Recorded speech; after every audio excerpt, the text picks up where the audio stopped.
যেদিন মেয়েটির বিয়ে তৈরি হয়ে গেল, কথা হয়ে গেল, হাতি মারা মেয়ের বিয়ে হবে কোথাও গোয়া গায়ে।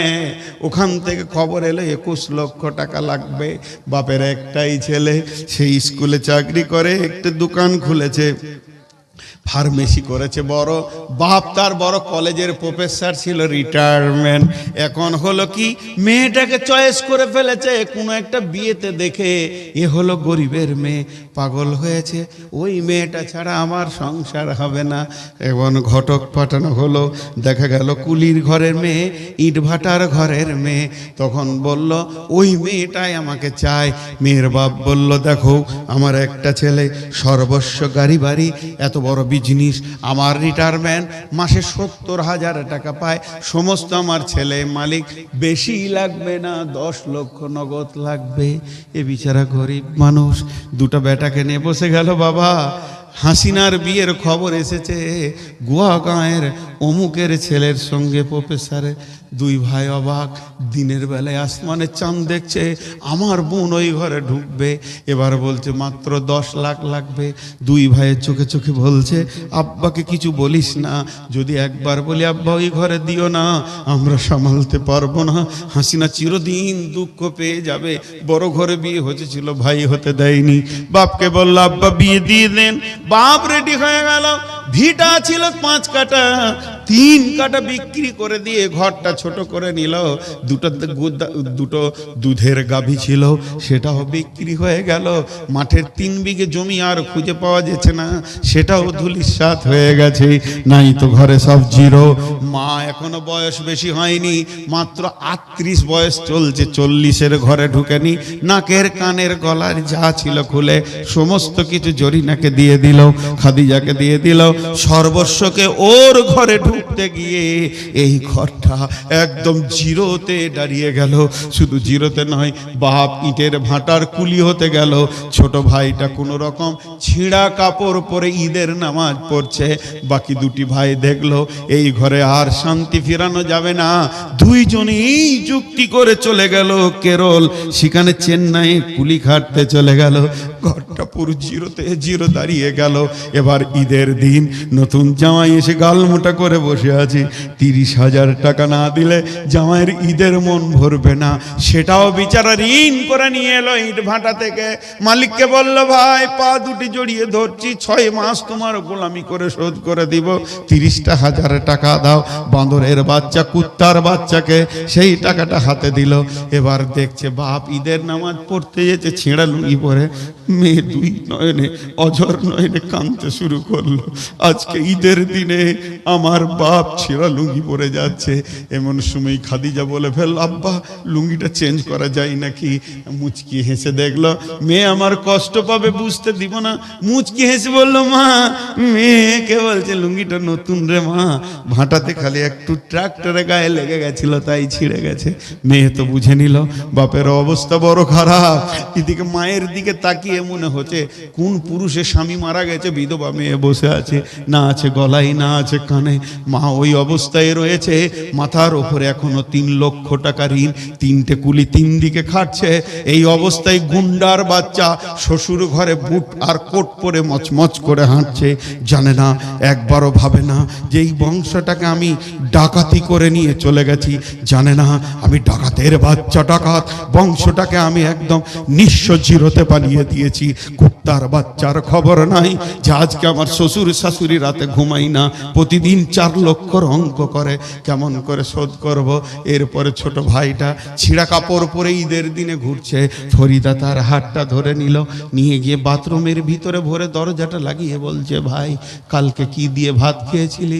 ভাত, আলু আর ভাত, একদিন ডাল আর ভাত, মাছ আর দিয়েছিল। এই করে চলছে বোন। তখন বলছে মাছ মাংস কি আব্বা কিনে না? একবার বাচ্চা ছেলে সত্য কথা বলে দিল, বুবু সেই তোমার বিয়েতে মাংস খেয়েছি, আর মাংস বাবা কিনতে পারে না। তখন মেয়েটা পায়খানার ভিতরে, বাথরুমের ভিতরে অঝর নয়নে কাঁদছে, আর ওই উর্নি দিয়ে চোখ মুছছে, আর বুকটাকে পাষাণ করছে। কুত্তার বাচ্চা, চো তোকে গিয়ে একবার দেখবো। এরপরে যেদিন শ্বশুর বাড়ি গেল, শ্বশুর ডাকছে, বেটা বৌমা কয়? বলছে কুত্তার বাচ্চা আমার সামনে দাঁড়াবি না। কেন? এত বড় কত শ্বশুরকে বৌমা হয়ে? বলে আমার বাপ ছিঁড়া লুঙ্গিতে ঈদ করবে, তোর বাপের প্রতিদিন 3খানা লুঙ্গি আমাকে সাফ করে রোদে মেলতে হবে, তারে দিতে হবে, এটা আমি পারবো না। তুই তোর বাপকে বুঝেলে। আমি গরিব হয়ে গেছি, আমার জীবন যৌবনকে বিক্রি করে দিয়ে এইখানে এসেছিলাম। আমার বাপের 21 লাখ টাকা বুঝিয়ে দে, 13 লাখ টাকা বুঝিয়ে দে, আর তোর ঘরে সংসার করব না। আমি নিজের বাপের ঘরে গিয়ে ডাল ভাত করে থাকবো। কি জীবন, কি যৌবন দিয়েছিল। আমি কি কলঙ্কিনী জন্মিয়েছিলাম বংশে? আমি কি ক্যান্সার জন্মিয়েছিলাম? আজকালকার মেয়েরা শিক্ষিতা, তাদের ব্রেন অঙ্ক করে, তাদের ব্রেন যোগ বিয়োগ করে। আমাকে কোন অবস্থায় রেখেছে, আমার বাপকে মাকে কোন অবস্থায় রেখেছে। এই বংশ ডাকাতের বংশ, এটা আমার বাপের বিয়াই বংশ নয়। এরা গুন্ডার বংশ, এরা বুকে ছুরি মারতে পারে, মানুষকে পথে বসাতে পারে। এই জন্য মেয়েরা আজকে শ্বশুরকে ভালো করে কথা বলে না, শাশুড়ির দিকে তাকালে বাঘের গর্জনে তাকায়। একটা কাল ছিল মেয়েরা ভাবতো যে আমার শাশুড়ি কেমন হবে বিয়ে হওয়ার পর, আর এখনকার শাশুড়িরা ভাবে বিয়ে হলে আমার বউটা কেমন হবে, ভাত দেবে কি দিবে না। কেন দেবে তোমাকে? তার আগে তুমি ওর বাপকে মাকে ঘায়েল করে দিয়েছো। তুমি তো সন্ধ্যার ভাত, তুমি তো খুশির ভাত পাওয়ার হক রাখো না। এই চলছে প্রত্যেকটা দাম্পত্য জীবনে। আজ পণ এসে মানুষকে অশান্তির সমুদ্রে ভাসিয়ে দিয়েছে। পণ কোনোদিন মানুষকে শান্তি দিতে পারেনি। একবার জোরে বলেন ঠিক না ভুল? এইটাই সমাজের ক্যান্সার। মুঝে মঞ্জুর নেই কি আপনি শিকায়ত কে করু। নিজের ঘরের কথা বলার আমার ইচ্ছা ছিল না, বাধ্য হয়ে বলছি। 27 বছর বিয়ে হয়েছে আমার, 27 বছর। এখনো শ্বশুর বাড়ির মাটিতে পা দিলে মনে হয় 3 দিন আগে বিয়ে করেছি ওদের বেটিকে। কেন? 1 টাকা। আমার বাপকে আমার গ্রামের একটা মেয়ের বাপ বলেছিল একটা বাইক দিব, কি এত টাকা দিব আমার মেয়ের সঙ্গে বিয়ে দিতে। আমার বাপ সামনে সামনে বলেছিল আমি কি তোকে বিক্রি করে দেবো ছেলেটাকে, তুই ভেবেছিস? ভাগ। আমার বাপ 4টা বেটার বিয়ে দিয়েছে, 4 আনা পয়সা জানে না, বরং বউদেরকে মাল দিয়ে দিয়ে নিয়ে এসছে। 4খানা বউ আমাদের ঘরে আছে। আব্বা মা পৃথিবীতে নাই, চলে গেছে। তা আমার বাপ হিরো ছিল, হিরো বউদের কাছে। আমি দেখেছি আমার বিবিকে, খবরদার বাপের বাইরে কথা বলবে না বলতো, জানতো যেটা আমার অরিজিনাল শ্বশুর। জি, একদিন আমি নিজে বকছি আমার বিবিকে, কি কারণে? হঠাৎ আমার আব্বা এসে বলছে তুই খুব জ্ঞানী হয়ে গেছিস নাকি? তোর বয়স ওর বয়স এক আছে, ওকে এখনো সময় দে, আরো বড় হবে, ছেলের মা হবে, তারপরে বুঝবে, তুই এখন কি বুঝাবি? তা আমার বিবি বুঝে নিলে এটা আমার শ্বশুর নয়, এটা আমার বাপ, এটাই আমার বাপ। ও গিয়ে ওর নিজের বাপকে মানে আমার শ্বশুরকে বলেছে আব্বা আমার শ্বশুর যা করে তুমি তা পারোনি আজ পর্যন্ত, আমাকে মা বলে ডাকে এবং আমার জন্য আমার স্বামীকে বকে। আমি অনেক সুখে আছি। তার কারণটা কি? চেতনা থাকতে হবে মাথায়। আজকে শেষ করে দিয়েছে এই পণ, বিশ্বটাকে জ্বালিয়ে দিয়েছে। শুধু এখনো 2টো আয়াতের তর্জমা করতে গেলে 5 ঘন্টা লাগবে। টোটাল মহিলা এবং পুরুষ আর দাম্পত্য সমস্যার সমাধানটা বলতে গেলে 3 দিন পর পর জালসা করতে হবে একটা বিষয়ের উপরে, তবে কমপ্লিট করা যাবে। কিন্তু একটা জায়গা দেখেছেন, খুব ধ্যানের সঙ্গে শুনবেন। আল্লাহ বলছেন ওয়াখালাকনাকুম আজওয়াজা, আমি তোদেরকে জোড়া জোড়া জোড়া জোড়া বানিয়েছি। ওয়াখালাকনাকুম আজওয়াজা, শুধু তাই নয় রব্বুল আলামিন বলছেন ওমিন আয়াতিহি আন খালাকা লাকুম মিন আনফুসিকুম আজওয়াজান লিতাসকুনু ইলাইহা ওয়া জাআলা বাইনাকুম মাওয়াদ্দাতাও ওয়া রাহমা ইন্না ফী যালিকা লাআয়াতিন লিকাউমিন ইয়াতাফাক্কারুন। জোড়া সৃষ্টি করেছো সবার, তাই তো সুন্দর ধরা, একের লাগে অপরজনে হয় যে মাতোয়ারা। বন্ধুরা আমার, এইটার নাম বোতল। বোতলে আছে পানি, বোতলে আছে পানি। পানিতে কি আছে? পানির ভিতরে কি স্বাদ আছে?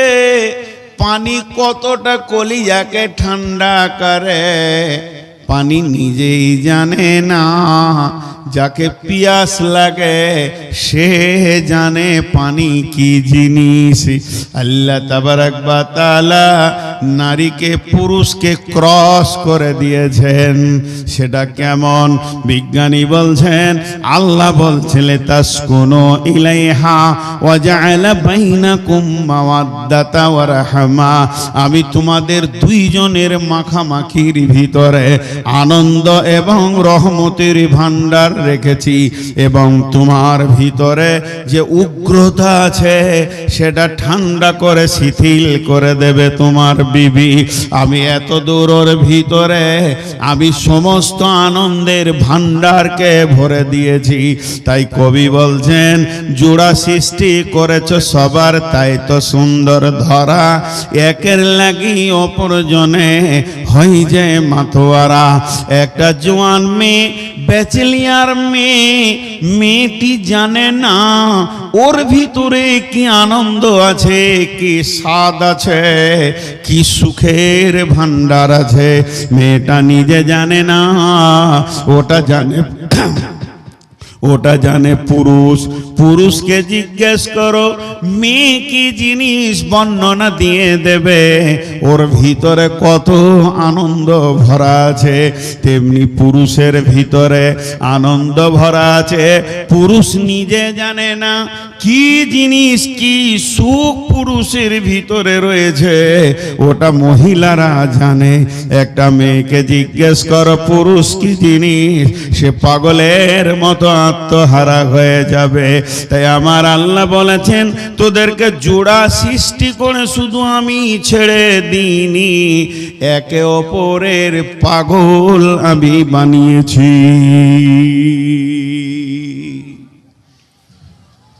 হায়, জোড়া সৃষ্টি করে ছেড়ে দিনি। আচ্ছা, ওদের দুজনের বসার জায়গা হচ্ছে না, একটু জায়গা দেন তো, একটু জায়গা দেন। আহা, কোথা থেকে এসেছে আল্লাহ জানে, মাথা কাজ করছে না, বসতে হবে মনে পড়ছে না, দাঁড়িয়ে আছে ঘোড়ার মতো, টাট্টুর মতো, ওদেরকে একটু বসতে দেন। আহা, চলে। পুরুষ শেষ, পুরুষ শেষ। কথাগুলো খেয়াল করবেন। আমি অনেক দর্শন তথ্য বলবো আজকে। আমাকে যিনি ফোন করে করে বারবার এখানে এনেছেন, উনি বললেন যে নারী পুরুষ সম্পর্কে বলবেন। তো পুরুষ এই পর্যন্ত শেষ। পুরুষ তো পুরুষ, মর্দ মর্দ, বাস। আর আল্লাহ পুরুষের জন্য দ্বিতীয় ভাষা ব্যবহার করেননি। মেয়েদেরকে 3 রকম বলেছেন, শুধু মহিলা বলেননি। মেয়েদেরকে বলা হয়েছে নিসা মানে মহিলা, মেয়েদেরকে বলা হয়েছে হার্স, হার্স, হার্স মানে উর্বর জমি। মেয়েদেরকে বলা হয়েছে মাতা মানে সম্পদ। মেয়েদেরকে বলা হয়েছে মাতা মানে সম্পদ। একই মেয়েকে 3 রকম করে ডাকা হয়েছে। যার নাম ইন্ডিয়া, তারই নাম হিন্দুস্তান, তার নাম ভারত। দেশ একটা, নাম হলো তিনটি বন্ধুরে। তেমনি মেয়েরা একটাই, কিন্তু আমার রব দুই রকম বলেছেন, নবীজি এক রকম বলেছেন। টোটাল একটা মেয়েকে তিন রকম ডাকা হয়েছে।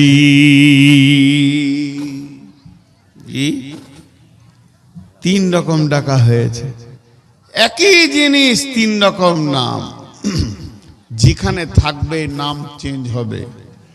জি, এখানে থাকলে চুল, এখানে থাকলে মোচ, এই জায়গায় চলে এলে দাড়ি, গায়ে থাকলে লোম, এখানে নাম ভুরু, এ জায়গায় নাম পাতা।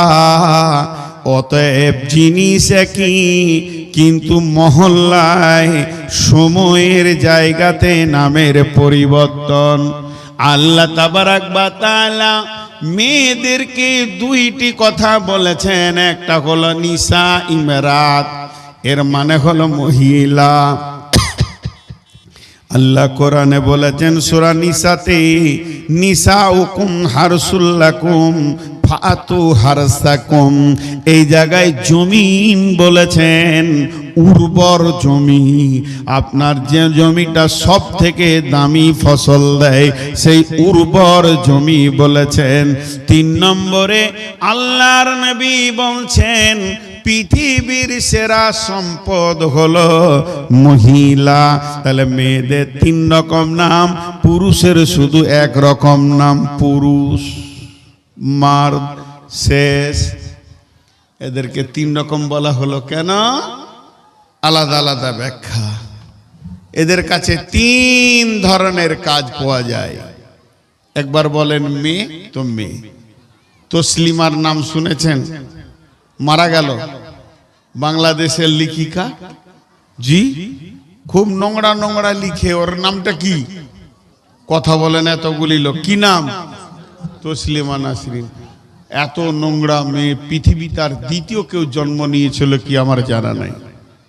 ও এক জায়গায় লিখেছে পুরুষ মানুষ মানুষ, মেয়ে মানুষ মানুষ, মেয়ে মানুষ বনাম পুরুষ মানুষ বনাম মানুষ। তার মানে হচ্ছে মেয়েরাও মানুষ, পুরুষেরাও মানুষ। অতএব মেয়েদের ডিউটি আলাদা হবে, পুরুষের আলাদা হবে, কোনোদিন হবে না। সংসারকে কম্পেয়ার করে চলতে হবে, একে অপরে আপোষ করে নিতে হবে। একদিন মেয়েটা রাঁধবে, একদিন ছেলেটা রাঁধবে। একদিন মেয়েটা মার্কেটে যাবে, একদিন ছেলেটা মার্কেটে যাবে। একদিন ছেলেটা কাপড় সাফ করবে, একদিন মেয়েটা কাপড় সাফ করবে। তবেই না এটা হচ্ছে সুখের জীবন। কিন্তু কোরআন বলেছে মেয়েরা খিদমত করবে, পুরুষ ইনকাম করবে। এটা ভুল করেছে নালায়েক, কোরআনের ভুল ধরতে গেছে। শুধু তাই নয়, এটাও সে বলেছে নারী পুরুষ সমান ভাবে কম্পেয়ার করে চলবে। একদিন মেয়েরা কেন পর্দায় থাকবে, এদেরকে কেন ঢেকে রাখা হবে? পুরুষ কেন ওপেন চলবে, খোলা থাকবে? এটা কোরআন মেয়েদের ওপরে অন্যায় করেছি। জি ভাই, আপনাদের কি মনে হয় অন্যায় করেছে কি করেনি? করেছে। তসলিমাকে বলেন দুটো যুক্তি। তাই যদি হয়, ও একদিন রান্না করবে, একদিন করবে। এখন আমার বিবি যদি বলে প্রথম সন্তানটা আমার পেটে হয়েছে, দ্বিতীয়টা তোমার পেটে হবে, কোন দিকে লোড হবে আর কোন দিকে আনলোড হবে? বন্ধু আমার, হুঁশ নাই, জ্ঞান নাই। কোরআন কার কি ডিউটি দিয়েছে বোঝে না। শুধু এই পর্যন্ত নয়, দ্বিতীয় নম্বর বলছে মেয়েরা পর্দার বাইরে থাকবে। মেয়েরাও মানুষ, পুরুষও মানুষ। এতগুলো লোক আছেন, আপনারা একবার মুখটা খুলেন আল্লাহর নামে, আল্লাহর হস্তে। ট্রাকের টায়ারগুলো কিসের তৈরি? টায়ার কিসের তৈরি জোরে বলেন? উফ, এইদিকে কেউ খাতা নিয়ে বসেন, খাতা নিয়ে বসেন। না, টাকা দিবে, টাকা বন্ধ হবে না, টাকা আসতে থাকবে, মাদ্রাসার ইনকামের জন্যই জালসা। হ্যাঁ, এইদিকে লিখে লিখে আপনারা একবার মুখ খুলবেন, যেটা আমি জিজ্ঞেস করছি। টায়ার কিসের তৈরি? রবার না লোহা? টিউ কিসের তৈরি? জোরে বলেন। টায়ার ও রবার, টিউ রবার বিজ্ঞান তৈরি করেছে। টিউ সারা জীবন পর্দায় থাকবে, টায়ার ওপেন থাকবে। তসলিমার মতো যদি ব্রেন হয় তাহলে বলবে টিউ রে বহুদিন ভিতরে থাকলে একবার বাইরে আয়, কি অবস্থা হবে? বাস্ট হবে, লিক হবে, ছিঁড়ে যাবে, ফুটে যাবে, যা হবার হয়ে যাবে। মেয়েরা হলো টিউবের মতো নরম, সারা জীবন পর্দায় থাকবে। পুরুষ হলো টায়ারের মতো শক্ত, ই বাম্পারে পাথরে খালে মোকাবেলা করবে, সংসার চালাবে। ওই বেঈমান বলছে মেয়েদেরকে রাস্তায় বের করে দাও। যদি মেয়েদেরকে রাস্তায় বের করে দেয়া হয়, লিক হবে, ফুটে যাবে, ছিঁড়ে যাবে, আর ইজ্জত সমাজে থাকবে না। অতএব কোরআন যা বলেছেন তা সত্য এবং সেটাই ঠিক। তাই আমার রব বলছেন, আমি মেয়েদেরকে মেয়ে বানিয়েছি, পুরুষদেরকে পুরুষ বানিয়েছি। ডিউটিটা একটার পর বলবো। অতএব মেয়েদের সবগুলোই মেয়ে, মেয়েদের হাড়গুলো মেয়ে। মেয়েদের হাড় পুরুষের হাড়ের সঙ্গে মিলবে না। মেয়েদের হাতের পাঁজটাও মেয়ে, পায়ের পাঁজটাও মহিলা, তাদের বডিটাও মহিলা, তাদের মন মানসিকতাও মহিলা, তাদের মিজাজও মহিলা, মাংসর পেশিগুলো মহিলা। পুরুষের সঙ্গে মিলবে না। তুলনামূলক পুরুষের ওজন বেশি, মেয়েদের ওজন হলো হালকা। অতএব বন্ধুরে, আমার রব বলেছেন তোরা মহিলা আর এরা হলো পুরুষ, কোনো দিন মিজাজে মিলবে না। মিলবে? জোরে বলেন, মিলবে? হ্যাঁ, মিলবে না। দুটো মেয়েতে গল্প করছে ডাক বাংলায়, ধুলিয়ান ডাক বাংলায়, নাম করব না। আর এক বক্তা চা খেয়েছে, চা খেতে খেতে মুখে চালে ফক করে হেসে দিয়েছে। চাটা কেমন হবে? স্প্রে হয়ে বেরিয়ে। মৌলানা সাহেব হাসলেন কেন? ও আর চা খেতে খেতে মেয়েদের কথা ওর কানে পড়ে গেছে। একটা মেয়ে আর একটা মেয়েকে বলছে মুর্শিদাবাদের ভাষাতে, এগে বহিন হারকে গুধার বাপ খুবই কড়া, ছেলেকে দেখতে পারে না, ছেলের উপরে খুব হিংসা, খালি পিটে যেছে, ছেলেকে সহ্য করা যায় না গে বহিন। একদিন স্কুল যেছে না তো পিটছে। লে ওর হুঁশ দেখ, ছেলে স্কুল যায়নি তো বাপ পিটছে, দে ছেলেকে হিংসা করছে। হাসি এমনি আসবে, কোনো বাপ ছেলেকে হিংসা করে? জোরে বলেন। একটা বাপ গভীর রাত্রিতে ইট ভাটাতে কুলিগিরি করছে ছেলের জন্যে, রাস্তাঘাটে বিজনেস করে ছেলের জন্যে, বালু বইছে, ইট বইছে, কাদা বইছে ছেলের জন্যে। ওই ছেলে স্কুল যায়নি, আব্বা থাপ্পড় মেরেছে, তাই মায়ের দিলে লেগেছে। বলছে আমাদের কোধার বাপ, আমাদের ছেলের বাপ এত ছেলের ওপরে হিংসা করে, একদিন স্কুল না গেলে পিটে দেয়। তার মানে বলতে চাইছি আমাদের ছেলের বাপের ছেলের ওপরে কোনো মায়া নাই। বন্ধুরা আমার, একটা ইতিহাস শোনায়। হযরত উমরের ছেলে আব্দুল্লাহ, কেউ বলে ওইটা তোহমত ছিল, কেউ বলে হাকিকাত ছিল, গুনাহ করেনি, কেউ বলে ওর উপরে অপবাদ চাপানো হয়েছিল, মদ্যপানের অপরাধ। হযরত উমর বললেন, বেটা তৈরি হয়ে যাও, কোরআনের ফায়সালা আমি তোমার ওপরে চালাবো। হযরত উমর নিজের হাতে চাবুক নিলেন, ছেলেকে মারতে শুরু করেছে। 1 2 3 4 10 20 কোড়া পড়ে গেছে। এমন সময় ছেলে মাটিতে গড়ে লটে এসে গড়তে গড়তে এসে আব্বার পা দুটা জড়িয়ে ধরে বলছে, আব্বা আপনি আমাকে ক্ষমা করে দেন, মাফ করে দেন, জিন্দেগিতে দ্বিতীয়বারে পাপ আর করব না। হযরত উমর রিটার্ন বলছে, বাবা আমি যাকেই মারতে শুরু করব সেই তো এই ভাষা বলবে মাফ করে দেন আর করব না। তাহলে যদি ছাড়তে শুরু করি বিচার কার ওপরে ফায়সালা শেষ করব? অতএব আমি তোমাকে ছাড়ব না, আমার চাবুক চলবে। কোরআনকে আমি অপমান করতে পারবো না। যতক্ষণ পর্যন্ত 100 না হয়েছে অতক্ষণ আমার চাবুক চলবে।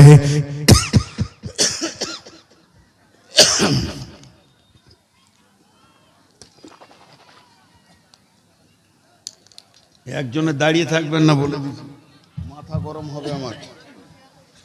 এই ডিস্টার্বটা অন্তত করবেন না। যতক্ষণ 100 পুরা না হয়েছে আমার চাবুক বন্ধ হবে না। চলছে চলছে চলছে, এক পর্যায়ে ছেলে শিথিল হয়ে গেছে, আর নড়ার ক্ষমতা নাই। স্ত্রী চোখের সামনে দেখছে ছেলে যেন মৃত্যুর দরজার দিকে হাঁটছি। হাত দুটো প্রসারিত করে বলছেন, আমিরুল মুমিনিন, খলিফাতুল মুসলিমিন, এখনো কি আপনার চাবুক থামবে না? ছেলের ওপরে কি চলতে থাকবে? তো আপনার কি মায়া নয়? হযরত উমর বলছেন, তুমি মহিলা, মহিলা তুমি অর্ধেক বুদ্ধির মানুষ, তোমার দূরদর্শিতার কমি আছে। তুমি তাই হাত দুটিকে নিয়ে ছেলেকে বাঁচানোর জন্য চলে এসেছো। শুনে লাও, এই ছেলেটা যেমন তোমাকে মা বলেছে, আমাকে আব্বা বলেছে, ছেলেটা তোমার একা নয়, তুমি আমি মিলে সন্তান। অতএব তুমি যত গালে চুমা দিয়েছো অতটাই চুমা আমি আমার সন্তানকে দিয়েছি। তুমি চাইছো তোমার দূরদর্শিতা কম, তাই তুমি চাইছো আমার হাত থেকে ছেলেটা বেঁচে যাক, তুমি চাইছো চাবুক থেকে ছেলেটা বেঁচে যাক। আমি উমার ছেলেটাকে কত ভালোবাসি, আমি জোরে জোরে মারছি, এই জন্যই মারছি। আমি চাইছি আমার ছেলে আল্লাহর জাহান্নাম থেকে বেঁচে যাক। আমি মারছি কেন? জাহান্নাম থেকে বাঁচানোর জন্য মারছি। তুমি ছাড়াতে চাইছো কেন? আমার হাত থেকে বাঁচাতে চাইছো। তোমার আমার চিন্তা বহুদূর এগিয়ে পেছিয়ে গেছে। অতএব 100 কোরা না হওয়া পর্যন্ত চাবুক থামবে না। ইতিহাসবিদরা কেউ কেউ বলে 100 পুরা হলো না, ছেলে মারা গেল। ছেলেকে নিজের হাতে গোসল দিয়ে দাফন করালেন। দাফন করানোর পর বললেন, রে রাসূলের সাহাবীরা সরে যাও, জানাজার লোক সরে যাও। 100 পুরা হয়নি, আমি বাকিগুলো কবরের ওপরও মেরে শোধ করে নিব। 100 পুরা হয়ে গেল। এই কথার মধ্যে জাল জয়ীব আছে, এই কথাটার ভিতরে জাল জয়ীব ভরা আছে। তারপরেও একটু আগে বাড়ি শুনি ঘটনাগুলোকে। গভীর রাত্রিতে হযরত উমর ঘুমিয়ে গেছেন, ছেলে দাফন হয়ে গেছে। রাত্রিতে স্বপ্নে জিয়ারত হচ্ছে। ছেলে বলছেন, আব্বা আমি যোগ্য পিতার যোগ্য পুত্র ছিলাম, তাই আমার রব আমাকে জান্নাতুল ফেরদাউসের মেহমান বানিয়েছে। হে মা, আপনাদের দূরদর্শিতা কম, এর জন্য মেয়েরা মহিলা, মেয়েদের মেন্টাল হচ্ছে মহিলা, মেয়েদের মিজাজ হচ্ছে মহিলা। পুরুষ তো পুরুষ, পুরুষের মিজাজও হচ্ছে পুরুষ। কথা ঠিক না বল? এতগুলো লোক চুপ করে বসে আছেন। আগো দাঁড়ান, এতগুলো লোক চুপ থাকছেন কি করে? জি, একটা ছোট মজার সত্য ঘটনা শুনিয়ে দিই। আমার বর্ধমানের এক মৌলবি, নাম জিজ্ঞেস করবে না, নিজে গল্প শোনাইছে। আমি ছোটতে আম চুরি করতে গেছি। ছোট বয়সে ছেলেরা গাছে আম চুরি করে না, ছোট ছোট আম। তো আম চুরি করতে গিয়ে গাছ থেকে পড়ে গেছি, দুপ করে পড়েছি, কিছু হয়নি, ছোট গাছ। তেমনি করে কাঁদতে কাঁদতে বাড়ি এলাম। তো মা বলছে, বেটা তুই নিশ্চয়ই কোথাও গাছে চড়েছিলি, এখানে বুকটা একটু ছিঁড়ে গেছে। তেল লাগাইছে মা, আর বলছে, বেটা কেন আমাকে বললি না, তোকে আম কিনে দিতাম, খামকার লোকের কাছে কেন চা? বলছে, আমার নানি এসছে আমাদের বাড়ি বেড়াতে, ও তো ভাই রে বলে গলা ধরে কাঁদতেই লাগলো। দুই মহিলাতে কাঁদছে, আর আমি তত বুক ফুলে ফুলে বলছি যে তোরা আরো কান, পাওয়ার বাড়াইছি কাঁদার, ফুসফুস করছি যে খুব লেগেছে। নসিব খারাপ, এই দুই মহিলাকে আমি কাঁদাইছি, তা আমার নসিব খারাপ। আব্বা কোথা ছিল, এসি বলছে খাবিস, জুতা খুলে পিটতে শুরু করেছে। উঠি মেরে দিলাম তোর, যে এর দিলে মায়া নাই। জি শুনেলেন ফাইসালা? হে আমার মা, ওরে আমার বোন, ওরে আমার বেটি, শুনেলেন ছেলের গালে চুমা দিয়ে মা যে নেকিটা পাবে, ছেলের গালে চুমা দিয়ে মা যে নেকিটা পাবে, ছেলেকে গায়ে তেল মাখিয়ে আদর করে মা যে নেকিটা পাবে, আব্বা ছেলের গালে থাপ্পড় মারলে একই নেকি পাবে। মাকে দিয়েছে মমতাময়ী ডিউটি আল্লাহ, প্রশাসন ক্ষমতা দিয়েছে আব্বাকে। আল্লাহ বলেছেন, নবীজি বলছেন, ওয়া ও আলা তারফা'আন্না আসাকাল আদাবা, হে পুরুষের দল, স্ত্রীকে, সন্তান সন্ততিকে শাসন করার লাঠিটা হাতছাড়া করে দিও না, সব সময় তাদেরকে শাসনের আওতাভুক্ত রাখবি। তাহলে মহিলারা মহিলা, বুঝে এলো? জোরে বলেন, বুঝে এলো? মাঝে 30 সেকেন্ড নয়, 5 সেকেন্ড একটা কথা বলবো এই জালসা কমিটিকে, মাদ্রাসা কমিটিকে।